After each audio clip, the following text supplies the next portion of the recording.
Assalamualaikum warahmatullahi wabarakatuh. Salam sejahtera bagi kita semua. Gimana kuliah online-nya? Lancar? Masih tetap semangat dong ya. Jangan bosan-bosan, apalagi males. Kami di sini dari kelompok 1 Manajemen Keuangan yang beranggotakan Novita Wahyuning Tias NPM 010, Riko Ferianka NPM 012, Novia Safitri NPM 013, Bella Putri NPM 014, Fitria Anung NPM 015, Nadia NPM 016, Devanda Putri NPM 017, dan Umi Aisyah NPM 019. Di sini kami tentunya akan membawakan materi baru. Nah, materi yang akan kita bahas kali ini adalah prinsip-prinsip investasi modal. Disimak baik-baik ya teman-teman. Assalamualaikum warahmatullahi wabarakatuh. Perkenalkan, nama saya Bella Putri, NIM 14. Di sini saya akan menjelaskan tentang menaksir arus kas. Masalah dalam penaksiran arus kas bukan hanya menyangkut akurasi taksiran, tetapi juga perlu memahami arus kas yang relevan. Karena taksiran menyangkut masa yang akan datang, maka selalu terbuka peluang untuk melakukan kesalahan. Kesalahan mungkin tidak sengaja dilakukan, tetapi mungkin juga sengaja dilakukan. Karena itulah diperlukan evaluasi oleh bagian keuangan. Tidak kalah pentingnya adalah penaksiran arus kas yang dinilai relevan. Bagian keuangan sering bertanggung jawab dalam masalah ini. Untuk menaksir arus kas yang relevan perlu diperhatikan hal-hal berikut ini. 1. Taksirlah arus kas atas dasar setelah pajak. Perhatikan bahwa yang dinikmati oleh pemilik perusahaan adalah kas masuk bersih setelah pajak.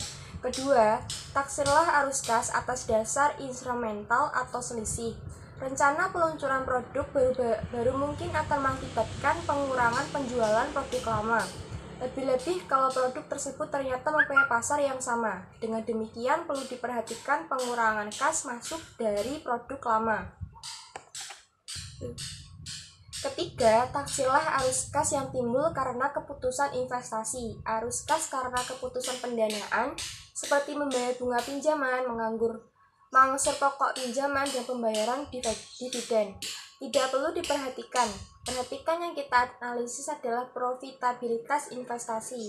Yang keempat, jangan memasukkan sunk cost atau biaya yang telah terjadi sehingga tidak akan berubah karena keputusan yang akan kita ambil. Apa yang telah terjadi tidak mungkin berubah karena keputusan yang kita ambil. Hanya biaya yang berubah karena keputusan kitalah yang relevan dalam analisis. Contoh taksiran arus kas dengan memodifikasi laporan akuntansi. Sesuai dengan prinsip akuntansi, laba bersih dilaporkan sebesar 350 juta, sedangkan menurut arus kas, proyek pada periode tersebut menghasilkan kas masuk bersih sebesar 850 juta. Perhatikan bahwa kas masuk bersih sama dengan laba setelah pajak ditambah penyusutan. Perhatikan pula bahwa dalam taksiran laba rugi sama sekali tidak dimunculkan transaksi yang menyangkut keputusan pendanaan, yaitu pembayaran bunga. Atau kalau ada, ini merupakan cara yang benar. Misalkan, taksiran arus kas pada tabel di atas tersebut merupakan taksiran arus kas dari proyek peluncuran produk baru. Sayangnya ternyata peluncuran produk baru tersebut mengakibatkan penurunan kas masuk bersih dari produk lama sebesar 150 juta. Dengan demikian, arus kas yang relevan untuk proyek peluncuran produk baru tersebut adalah 850 juta dikurangi 150 juta, yaitu sebesar 700 juta. Misalkan untuk pengembangan produk baru tersebut telah dikeluarkan biaya riset dan pengembangan senilai 10 miliar. Seandainya perusahaan akan memproduksikan produk baru tersebut, apakah biaya riset dan pengembangan ini harus dimasukkan sebagai komponen investasi? Arus kas yang relevan dalam penilaian investasi adalah arus kas yang terjadi apabila investasi tersebut dilaksanakan dan tidak terjadi apabila tidak dilaksanakan. Sebagai misal, untuk membuat produk tersebut diperhatikan mesin tertentu senilai 30 miliar. Arus kas untuk membeli mesin ini relevan dalam perhitungan karena arus kas tersebut akan terjadi kalau memutuskan untuk membuat produk baru tersebut, dan tidak terjadi kalau tidak membuat produk baru. Sebaliknya, pengeluaran biaya untuk riset telah dilakukan dan apapun keputusan kita, artinya melaksanakan atau tidak proyek tersebut. tidak akan berubah arus kas itu. Karena itu, arus kas ini tidak relevan dalam penilaian investasi. Biaya yang telah dikeluarkan disebut sebagai sunk cost, yang menunjukkan bahwa kita tidak bisa merubahnya apapun keputusan kita. Karena itu tidak relevan. Assalamualaikum warahmatullahi wabarakatuh. Saya Nadia Anggraini, NIM 16, akan menjelaskan tentang metode-metode penilaian profitabilitas investasi. Suatu investasi dikatakan menguntungkan kalau investasi tersebut bisa membuat pemodal lebih kaya. Dengan kata lain, kemakmuran pemodal menjadi lebih besar setelah melakukan investasi. Dalam metode penelitian ada net present value, diartikan sebagai analisa keuangan yang digunakan untuk menentukan layak tidaknya usaha yang dilakukan oleh perusahaan dilihat melalui nilai sekarang dari arus kas bersih yang akan diterima oleh perusahaan yang bersangkutan dibandingkan dengan nilai sekarang dari modal investasi yang dikeluarkan perusahaan. Misalkan kita saat ini membeli sebidang tanah dengan harga 50 juta. Selesai kita bayar, suatu perusahaan menghubungi kita dengan mengatakan bahwa perusahaan tersebut bersedia membeli tanah tersebut tahun depan dengan harga 60 juta. Apakah demikian kita bisa mengatakan bahwa kita memperoleh laba sebesar 10 juta? Jawabannya adalah tidak, karena kita perlu memperhatikan nilai waktu uang.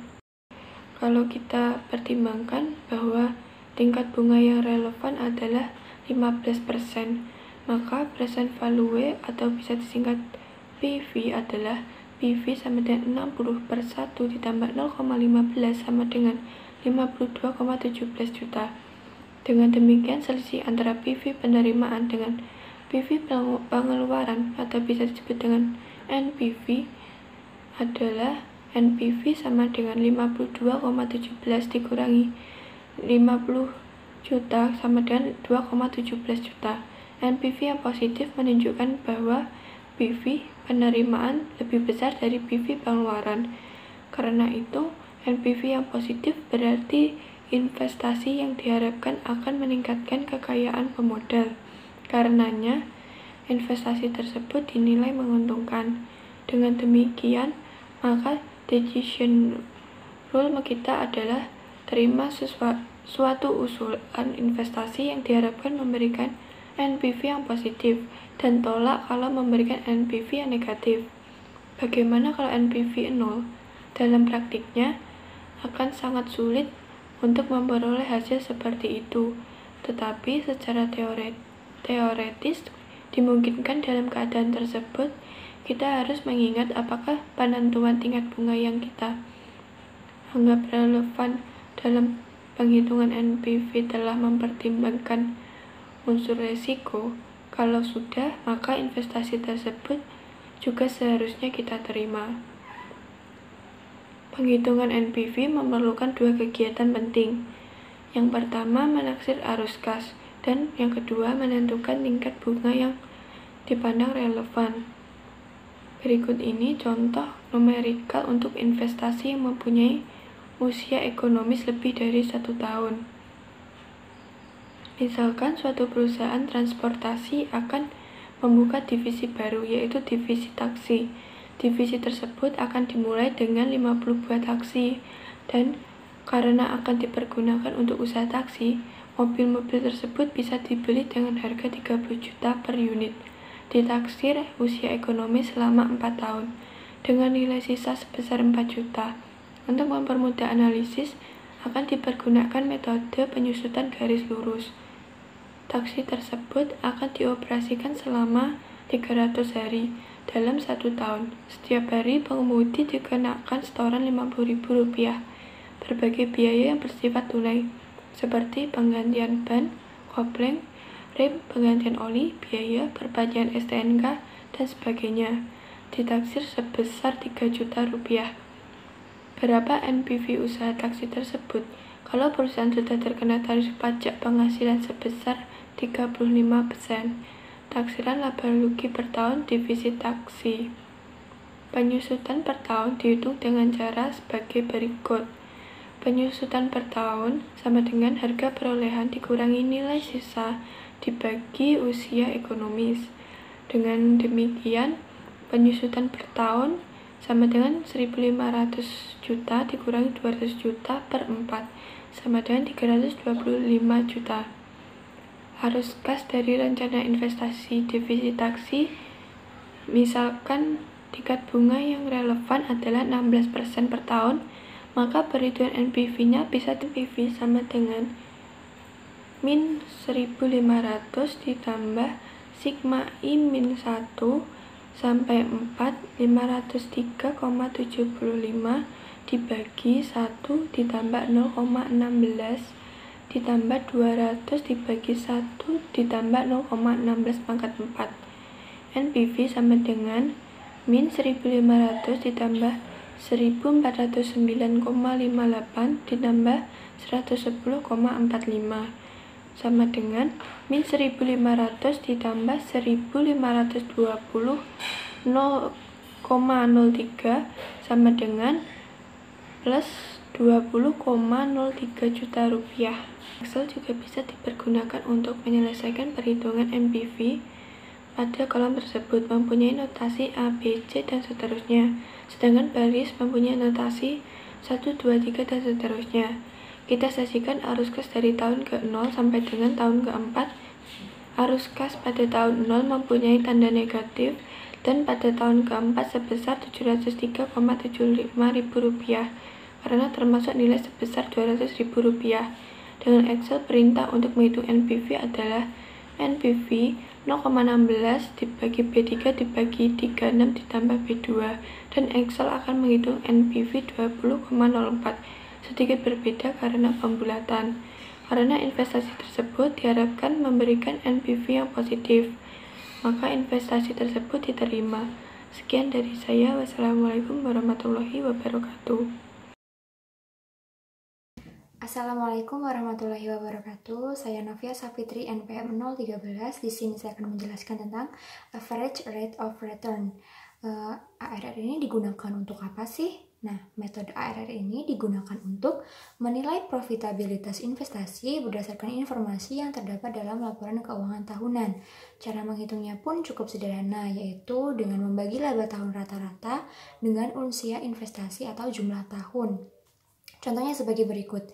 Jika pada tahun X, suatu perusahaan taksi memperoleh laba senilai Rp178.750.000 dan rata-rata investasi tahunan adalah senilai Rp850.000, maka jika kita masukkan ke dalam rumus tersebut, hasilnya adalah 21,03.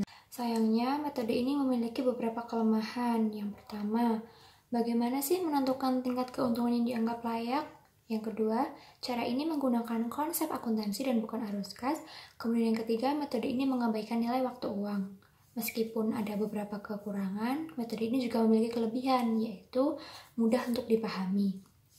Metode ini menjelaskan semakin tinggi nilai average rate of return, maka semakin baik pula investasi yang ditawarkan. Namun, berapa batas untuk dikatakan menarik? Berapa patokan nilai angka untuk dikatakan menarik?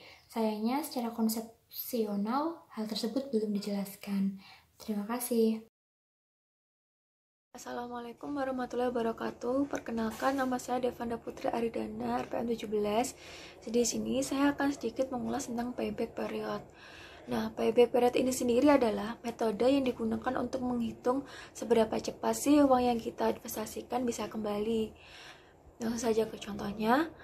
Misalnya kita memberikan investasi uang sebesar 10 juta kepada sebuah perusahaan. Nah, dalam kurun waktu 2 tahun diharapkan bisa memberikan kas masuk sebesar 8 juta. Berarti kan kita masih memiliki sisa 2 juta. Nah, sisa 2 juta ini diharapkan bisa kita dapatkan dalam kurun waktu kurang lebihnya 6 bulan. Cara perhitungannya adalah sisa uang yang kita dapatkan dibagi dengan jumlah uang yang kita dapatkan per tahunnya dikalikan dengan 12. Jadi sisa uang kita tadi kan yang kurang masih 2 juta. Dibagi dengan 4 juta karena kita per tahunnya dapat 4 juta dikalikan dengan 12. Mendapatkan 6 bulan. Tapi payback ini Dia memiliki kelemahan. Yang pertama, tidak memperhatikan nilai waktu uang. Yang kedua, mengabaikan arus kas setelah periode payback. Kurang lebihnya seperti itu. Sekian dari saya. Wassalamualaikum warahmatullahi wabarakatuh. Baik, di sini saya akan menjelaskan mengenai internal rate of return. Internal rate of return atau IRR menunjukkan tingkat bunga yang menyamakan PV pengeluaran dan PV penerimaan. Diterapkan pada contoh investasi pada defisit taksi, IRR dinotasikan sebagai I. Dapat dirumuskan sebagai berikut, seperti di atas. Dengan trial and error dan interpolasi kita akan dapatkan I PV kas masuk 16% kita dapatkan 1520,03. Untuk 17% kita dapatkan 1487,63. Dan untuk selisih 1%-nya kita dapatkan 32,40. Karena yang kita inginkan adalah sama, maka 1500 kalau diselisihkan dengan I sama dengan 16%, yang kita dapatkan PV 1520,03, maka perbedaannya adalah 20,03. 20,03 adalah ekuivalen dengan 20/03 per 1%-nya adalah 32,40 dikali 1% sama dengan 0,62%. Karena I sama dengan 16%, maka kita tambahkan hasil tadi, yaitu 0,62, jadi sama dengan 16,62%. Selain menggunakan rumus tersebut, kita juga bisa menggunakan Microsoft Excel. Seperti yang kita ketahui, untuk bagian kolom mempunyai notasi ABC, dan untuk bagian baris mempunyai notasi 1, 2, 3, dan seterusnya. Seperti pada gambar di atas, kita sajikan arus kas pada tahun ke-0 sampai dengan tahun ke-4. Arus kas pada tahun ke-0 mempunyai tanda negatif, dan pada tahun ke-4 mempunyai nilai sebesar 703,75 karena termasuk nilai sisa sebesar 200. Dengan Excel, perintah untuk menghitung IRR adalah sama dengan IRR kurung buka B2 titik 2 B6 kurung tutup, dan Excel akan menghitung IRR sama dengan 16,63%. Terjadi perbedaan dikarenakan cara trial and error melakukan pembulatan. Division rule metode ini adalah menerima investasi yang diharapkan memberikan IRR E. Tingkat keuntungan yang dianggap layak, karena tingkat keuntungan yang dianggap layak sama dengan R adalah 16%, maka investasi tersebut dinilai menguntungkan dan diterima. Sekali lagi, cara penentuan tingkat keuntungan yang dipandang layak akan dibicarakan pada bab selanjutnya. Assalamualaikum warahmatullahi wabarakatuh. Perkenalkan, saya Umi Aisyah, NIM 1903101019. Di sini saya akan menjelaskan mengenai Profitability Index. Profitability Index merupakan perbandingan antara present value kas masuk dengan present value kas keluar. Present value yang dimaksud adalah nilai sekarang. Sebagai contoh, Profitability Index sama dengan 1520,03 dibagi dengan 1500 yang hasilnya 1,013. Dalam perhitungan PI harus menentukan terlebih dulu tingkat bunga yang dipandang layak atau sama dengan R. R yang digunakan adalah 16%. Dan decision rule-nya adalah terima investasi yang diharapkan memberikan profitability index lebih besar dari 1,0. Sekian. Terima kasih. Wassalamualaikum warahmatullahi wabarakatuh. Assalamualaikum warahmatullahi wabarakatuh. Saya Fitri Anum Fatmawati, MPM 15. Metode mana yang lebih baik? Dua metode yang pertama, yaitu average rate of return dan payback period, mempunyai kelemahan yang sama, yaitu mengabaikan nilai waktu uang. Padahal kita mengetahui bahwa uang mempunyai nilai waktu. Dua metode yang terakhir, yaitu IRR dan PI, mempunyai persamaan, yaitu memperhatikan nilai waktu uang dan menggunakan dasar-dasar arus kas. Meskipun demikian, kita akan melihat adanya beberapa kelemahan metode-metode IRR dan PI. Kelemahan metode IRR yaitu yang pertama, bahwa I yang dihitung akan merupakan angka yang sama untuk setiap tahun usia ekonomis. Perhatikan bahwa I sama dengan 16,62%, berarti bahwa IRR 1, IRR 2, IRR 3, dan IRR 4 yaitu sama dengan 16,62%. Metode IRR tidak memungkinkan menghitung IRR yang mungkin berbeda setiap tahunnya. Padahal secara teoritis dimungkinkan terjadi tingkat bunga yang berbeda setiap tahun. Kelemahan yang kedua adalah bisa diperoleh I yang lebih dari satu angka atau multiple IRR.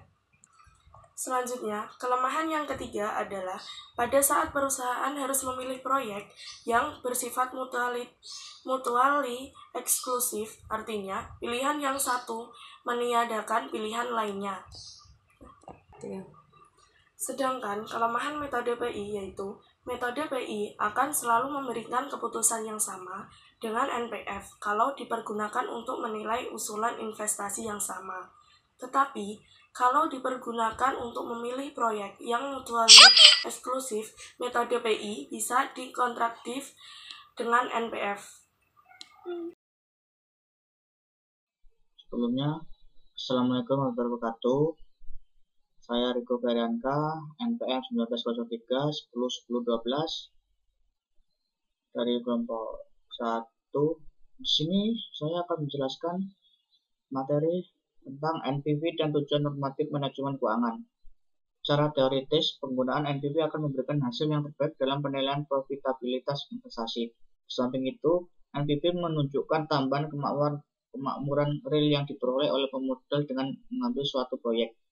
Apabila dikaitkan dengan tujuan normatif manajemen keuangan, yaitu untuk meningkatkan kemakmuran pemilik perusahaan, maka NPV konsisten dengan tujuan normatif tersebut.